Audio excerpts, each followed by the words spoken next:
अघासुर पुतना और बकासुर का छोटा भाई तथा कंस का भेजा हुआ था। वह श्री कृष्ण, श्री दामा आदि ग्वाल बालों को देखकर मन ही मन सोचने लगा, यही मेरे सगे भाई और बहन को मारने वाला है, इसलिए आज मैं इन ग्वाल बालों के साथ इसे मार डालूंगा। जब ये सब मरकर मेरे उन दोनों भाई बहनों के मृत तर्पण की तिलांजलि बन जाएंगे, तब वज्रवासी अपने आप मरे जैसे हो जाएंगे। संतान ही प्राणियों के प्राण हैं, जब प्राण ही न रहेंगे तब शरीर कैसे रहेगा। इसकी मृत्यु से वज्रवासी अपने आप मर जाएंगे।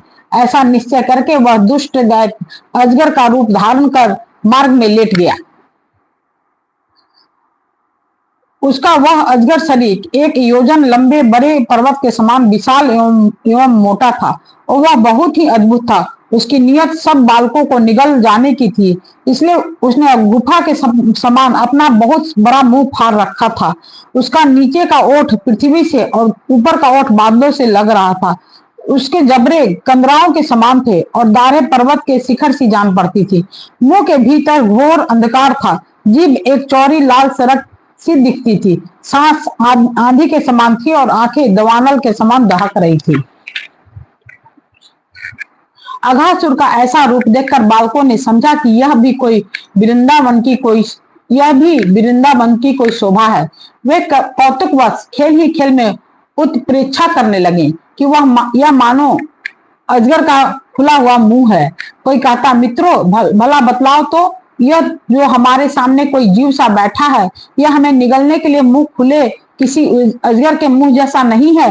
दूसरे ने कहा, सचमुच सूरज की किरणें पड़ने से ये तो बादल लाल लाल हो गए हैं। वे ऐसे मालूम होते हैं मानो ठीक ठीक इसका ऊपरी ओठ ही हो, और उन्हीं बादलों की परछाई से यह जो नीचे की भूमि कुछ लाल लाल दिख रही है, वही इसका नीचे का ओठ जान पड़ता है।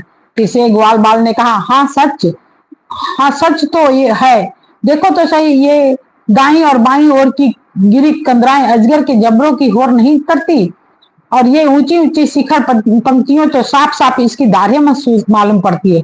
चौथे ने कहा, अरे भाई, यह लंबी चौड़ी सड़क तो ठीक अजगर की जीभ सरीखी मालूम पड़ती है, और इन गिरी श्रृंगों के बीच का अंधकार तो उसके मुंह के भीतरी भागों को भी मात करता है। किसी दूसरे ग्वाल बाल ने कहा, देखो देखो, ऐसा जान पड़ता है कि कहीं इधर जंगल में आग लगी है, इसी से यह गर्म और तीखी हवा आ रही है।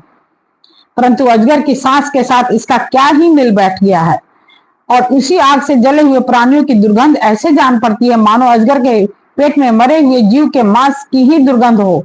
तब उन्हीं में से एक ने कहा, यदि हम लोग इसके मुंह में घुस जाए तो क्या हमें ये निगल जाएगा? अजी, ये क्या निगलेगा? कहीं ऐसा करने की ढिठाई की तो एक क्षण में यह भी बकासुर के समान नष्ट हो जाएगा। हमारा यह कन्हैया इसको छोड़ेगा थोड़े ही। इस प्रकार कहते हुए वे ग्वाल बाल बकासुर को मारने वाले श्री कृष्ण का सुंदर मुंह देखते और ताली पीट पीट कर हंसते हुए अघासुर के मुंह में घुस गए। बच्चा बच्चा ही होता है। उन अनजान बच्चों की आपस में की हुई भ्रम पूर्ण बातें सुनकर भगवान श्री कृष्ण ने सोचा कि अरे, इन्हें तो सच्चा सर्प भी झूठा प्रतीत होता है। परीक्षित भगवान श्री कृष्ण जान गए कि यह राक्षस है, भला उनसे क्या छिपा रहता, वे तो समस्त प्राणियों के हृदय में निवास करते हैं।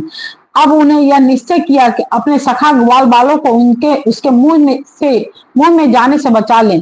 भगवान इस प्रकार सोच ही रहे थे कि सब के सब ग्वाल बाल बछड़ों के साथ उस असुर के पेट में चले गए, परंतु अघासुर ने अभी उन्हें निगला नहीं। इसका कारण यह था कि अघासुर अपने भाई बकासुर और बहन पुतना के वध की याद करके इस बात की बाट देख रखा था कि उनको मारने वाला श्री कृष्ण मुंह में आ जाए, तब उसको सबको एक साथ ही निगल जाऊं। भगवान श्री कृष्ण सबको अभय देने वाले हैं। जब उन्होंने देखा कि ये बेचारे ग्वाल बाल, जिनका एकमात्र रक्षक मैं ही हूं, मेरे हाथ से निकल गए और जैसे कोई तिनका उड़कर आग में गिर पड़े, वैसे ही अपने आप मृत्यु रूप अघासुर की जठाग्नि के ग्रास बन गए, तब देव की इस विचित्र लीला पर भगवान को बड़ा विस्मय हुआ और उनका हृदय दया से द्रवित हो गया। वे सोचने लगे कि अब मुझे क्या करना चाहिए, ऐसा कौन सा उपाय है जिससे इस दुष्ट की मृत्यु भी हो जाए और इन संत स्वभाव भोले भाले बालकों की हत्या भी ना हो।